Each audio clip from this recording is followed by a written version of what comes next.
School related memory के issues हैं उनमें डेफिनेटली, बल्कि एक ज़माने में हमने, ये बात है 2010-11 की, हमने लम्स के साथ मिलके एक पूरा प्रोजेक्ट किया था 60 बच्चों पे।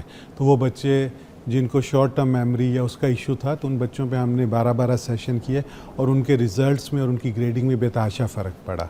वाह, रियली? यस। तो इसका मतलब जो बच्चे फोकस नहीं होते, जो पढ़ाई में थोड़े से वीक होते हैं या अटेंशन नहीं देते अपनी क्लास में, तो आप उनको भी ऑक्यूपेंचर करवा सकते हैं, विच इज़ वेरी सेफ, और उनमें फ़र्क भी आया है एज रिजल्ट। स्कूल्स के साथ ये प्लान की। छोटे बच्चों में तो हम नीडल्स भी पोक नहीं करते, फिर वो छोटी लेज़र्स जो हैं जो FDA अप्रूव्ड हैं, और वो बिल्कुल जैसे लाइट टच करती है वो करते हैं। और फेस पे भी अगर हमने करना है तो हम नीडल्स या वो नहीं करते कि कोई भी ब्लड वेसल अगर रप्चर हो गई तो फेस पे भी हम लेज़र ऑकोपंक्चर या फोटोबायोमोड्यूलेशन करते हैं। That is modern way of doing acupuncture. अच्छा, होता ये प्रिक ही है यूँ? उसमें प्रिक नहीं होता, फिर बस क्या? सिंपल वो आप लेज़र का जो प्रोब है, हाँ। आपने देखा होगा की चेन वाली, हाँ। वो नहीं, लेकिन जो FDA अप्रूव्ड हैं, जो प्रॉपर लेज़र्स हैं, तो वो हम स्किन के ऊपर रख के सिर्फ 30 to 40 सेकेंड्स के लिए मुख्तलिफ पॉइंट्स को या एरियाज़ को स्टिमुलेट करते हैं, जिससे ब्लड फ्लो इम्प्रूव करता है, केमिकल्स, न्यूरल इन्फ्लेम जो एक्टिवेशन होती है, तो वो आपको सुई का जो खौफ है वो भी नहीं होगा। और बिनाई अगर किसी की कमज़ोर है उसके लिए कोई काम करता है ऑक्यूपेंचर? डेफिनेटली मायोपिया जो दूर की नज़र है और एज अगर 25 साल से कम है तो उसमें बहुत ज़्यादा फ़ायदा है। और वो बच्चे जिनको आजकल आप देखते हैं कि हर घर में हर बच्चे को ऑलमोस्ट चश्मा लगा हुआ है, तो उन बच्चों में जिनमें मायोपिया है और उनकी एज 25 ईयर्स से कम है, उसमें डेफिनेटली ऑकोपंक्चर या लेज़र ऑकोपंक्चर फोटोबायोमोड्यूलेशन का डेफिनेट एविडेंस बेस्ड रोल है। और ये इसकी भी कितनी सिटिंग्स में थोड़ा सा इससे बेहतरी आएगी? अगेन वेरी करता है कि आपका कितना वीकनेस है, एज कितनी है, but again generally speaking 12 to 15-20 sessions twice a week करें तो। वंडरफुल। हेयर ग्रोथ के लिए कोई काम करता है कोई?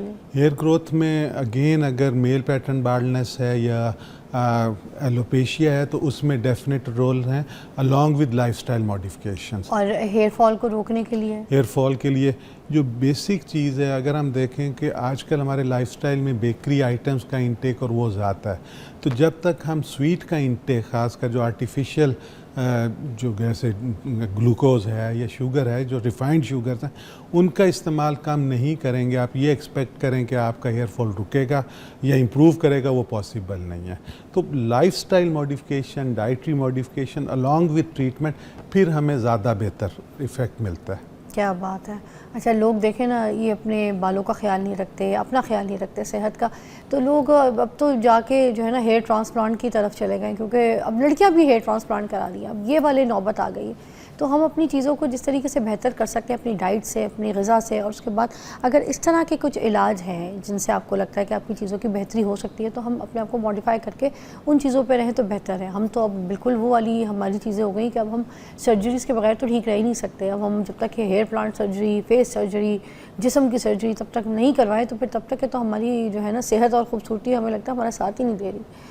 अच्छा, घर में कोई खुद कर सकता है अगर किसी को ये पॉइंट्स पता लग जाए तो कोई बड़ा? प्रेशर डेफिनेटली खुद कर सकते हैं। कर सकते हैं? बिल्कुल कर सकते हैं। लाजमी नहीं है कि आपने नीडल प्रिक करना है या वो करना है। तो इन्हीं पॉइंट्स को अगर आप थंब के साथ अगर प्रेशर दें और आप सर कैसे कैमरे में दिखाएं, मैं भी सीखूं। आप नीडल्स अगर उतार लें, ये मेरा उतारें, हो गया ना मेरा? जी जी, इट्स बीन 20 मिनट्स। ओके, ठीक है। अच्छा, सर दुख रहा हो तो वो किस तरह, वो भी बता दें। सर दुख रहा है, अगर फ्रंटल हेडेक है तो ये पॉइंट जो आपकी इंडेक्स फिंगर और थंब के दरमियान है, यहाँ पे जो सॉफ्ट मसल है, ठीक है, आपने अपनी इंडेक्स फिंगर नीचे रखनी है और थंब ऊपर रखें और उसको आप ये सर्कुलर उसको प्रेशर दें। आप फील करेंगी कि ये इंतहाई टेंडर है, मतलब दबाने से पेन कर रहा है। अगर आप करेक्ट जगह पे, आप इसको जेंटली मोबिलाइज करें, आपकी विजन की जो ब्लरीनेस है वो और आपकी जो फ्रंटल हेडेक्स हैं ये इम्प्रूव करेंगी। क्योंकि जब हम इस एरिया को स्टिमुलेट करते हैं तो इमीडिएटली जो आपका फ्रंटल और प्री फ्रंटल कॉर्टेक्स है वहाँ पे ब्लड फ्लो इम्प्रूव करता है। अच्छा। और ये दोनों जो पार्ट्स हैं दी ब्रेन, ये आपकी एग्जेक्टिव डिसीजन मेकिंग और उसके लिए बहुत इंपॉर्टेंट है। अच्छा, ये भी एक ऑक्यूपेंचर ही है? ये ऑक्यूप्रेशर है। ऑक्यूप्रेशर है, ठीक है ना। हम मतलब पर्पज़ ये है कि जो एनाटॉमिकली डिफाइंड पॉइंट्स हैं बॉडी पे उनको हम स्टिमुलेट करें। ओके। उसके लिए सबसे जो आसान तरीका है वो थंब प्रेशर है। ठीक है। दूसरा जो है वो आप नीडल यूज़ करते हैं। तीसरी जो मॉडिफिकेशन हुई है वो हम लाइट या लेज़र लाइट यूज़ करते हैं एक्यूपंक्चर के लिए, जिसको हम फोटो बायोमॉड्यूलेशन कहते हैं। तो ये कोई इनमें से कोई भी 3 तरीकों में से जो आपको, और सबसे आसान ये जो ये नहीं ना, ये अलग नहीं, कर रही हूँ ये जी बिल्कुल। ओके। नेल नहीं चाहिए, ये सॉफ्ट पार्ट जो है आपका, अच्छा, सॉफ्ट इसको ये देखें, ये करके दिस इज द पार्ट जिसको आप कर रहे हैं। I got it. ये ओके, ठीक है। सर मुझे एक बार करके दिखाएं किस ये जगह पे देखिएगा। करा। अच्छा, यहाँ ये पे- point है। अच्छा, ठीक है। हाँ, मुझे नहीं हो रहा था, अब तो आप समझ खुद पॉइंट जो है ना आया। अब पता चल गया। जी। वाओ। और ये मोस्टली एक हाथ पे ज़्यादा टेंडर होता है। डेस्क वर्क है, लैपटॉप्स हैं, कंप्यूटर्स हैं, मोबाइल्स हैं, बच्चों की स्टडीज़ हैं। तो इसमें जो सबसे कॉमन हेडेक है उसको हम कहते हैं सर्वाइकोजेनिक हेडेक।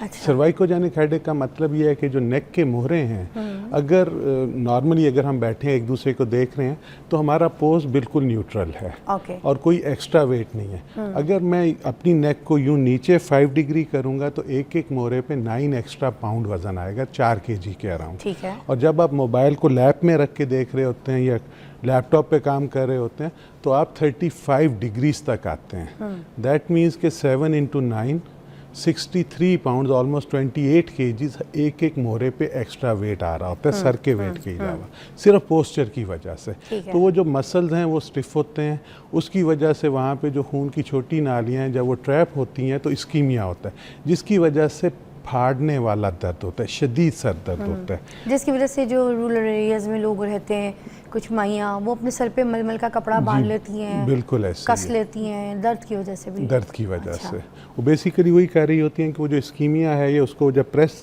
करती हैं हाँ। तो उससे थोड़ी सी ब्लड वेसल जो है वो रिलैक्स करती हैं, तो ब्लड फ्लो बेहतर होने से उनका दर्द बेहतर तो हो ये जाता है। टेक्निक भी सही रहती ये है। टेक्निक सही है। अच्छा। इसके अलावा अगर हम बात करें तो टेंशन टाइप हेडेक है। हम लोग most of the time stress में हैं, आप कम्यूट कर रहे हैं, ट्रैफिक जैम है, कहीं पहुंचना है, तो वो जो माइंड का सेटअप अल्लाह पाक ने ऐसा बनाया है कि वो अपना जो स्ट्रेस है वो नियरेस्ट अवेलेबल बॉडी पार्ट्स पे शिफ्ट करता है। तो यहाँ पे अगर हम देखें तो नियरेस्ट अवेलेबल नेक और शोल्डर्स हैं। आप देखें ज़रा सा स्ट्रेस होता है तो गर्दन और कंधे अकड़ जाते ऐसे ही हैं। है, तो माइंड अपना स्ट्रेस जो है वो आप रात को अच्छी तरीके से नींद ना लेना और अगर आप गलत पोजीशन पे सो जाएं तो भी आपको सुबह सुबह जो है ना पूरी बॉडी में पेन, सर में pain, and you feel very stressed. तो दूसरी टाइप आ गई टेंशन टाइप हेडेक। तीसरी जो बहुत कॉमन और सबसे जिसको हम कह रहे हैं कि जी स्टबर्न जो हेडेक है उसको हम मिग्रेन कहते हैं। मिग्रेन जो है वो यूजुअली आधे सर का दर्द होता है और ये इसका इंसिडेंस ख़वातीन में या जवान बच्चियों में ज़्यादा है एज़ कम्पेयर टू मेल्स। ये नहीं कि मेल्स में नहीं होता, लेकिन रिलेटिवली कम होता है।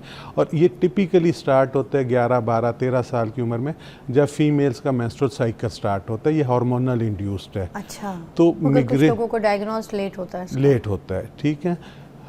तो जो मिग्रेन है इसमें बेसिकली 3-4 फैक्टर्स हैं जो बहुत इंपॉर्टेंट हैं। इसमें एक तो जेनेटिक फैक्टर है कि आपके अम्मा अब्बा में से किसी को होता है तो आप फैमिली में रन करता है। दूसरा ये इसको हम जेनेटिक फैक्टर्स कहते हैं।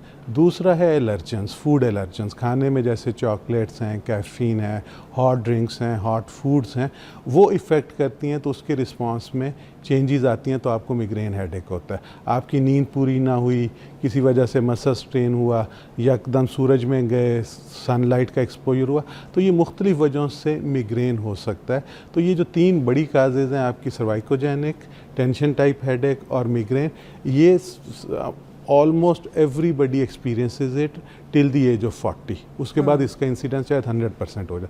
कौन सा ऐसा शख्स है जिसने आज तक सर दर्द नहीं भुगता? बिल्कुल। और मैं यही कहती हूँ हमेशा से कि स्ट्रेस जो है ना वो आपके साथ तब तक रहेगा जब तक आप ज़िंदा हैं।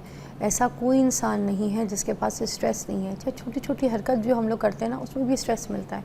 सिर्फ हमें मरने के बाद जो है ना स्ट्रेस नहीं होगा।